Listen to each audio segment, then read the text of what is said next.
বাংলাদেশে এবং উপমহাদেশের ভিতরে যারা সমাজতন্ত্রের রাজনীতি করেন তাদের ভিতরে উনি একজন ব্যতিক্রমধর্মী সমাজতান্ত্রিক নেতা, যিনি জাতীয়তাবাদী সংগ্রাম করেছেন, মুক্তিযুদ্ধ করেছেন এবং সামরিক শাসন স্বৈরাচার বিরোধী গণতান্ত্রিক সংগ্রামের নেতৃত্ব দিয়েছেন। সুতরাং সমাজতন্ত্রের ঝান্ডা হাতে যুদ্ধ করা যায়, গণতন্ত্রের জন্য লড়াই করা যায়, এই রাস্তাটা উনি বলিষ্ঠতার সঙ্গে দেখিয়ে গিয়েছেন।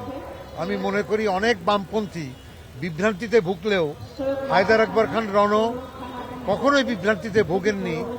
বাংলাদেশের প্রশ্নে, জনগণের প্রশ্নে, গণতন্ত্রের প্রশ্নে, স্বাধীনতার প্রশ্নে উনি আপোষহীন লড়াই করেছেন।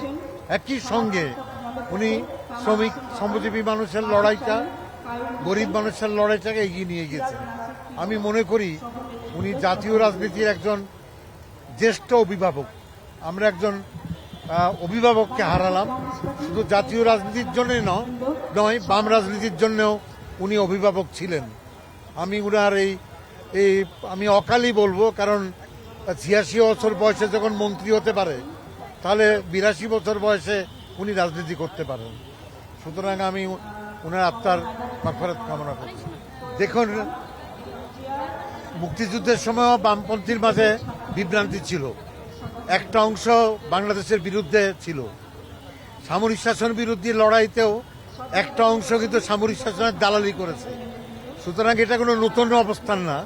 আমরা যখন স্বাধীনতা, সার্বভৌমত্ব, সংবিধানের ৪ নীতি এবং মুক্তিযুদ্ধের চেতনাকে সংরক্ষণ ধারণ করার চেষ্টা করছি, তখনও অনেকে বিভ্রান্তিতে ভুগতেছে। তবে রণভাই থাকলে সুবিধা হতো কি, ঐক্যের ধারাটা আবার তৈরি করা যেত আর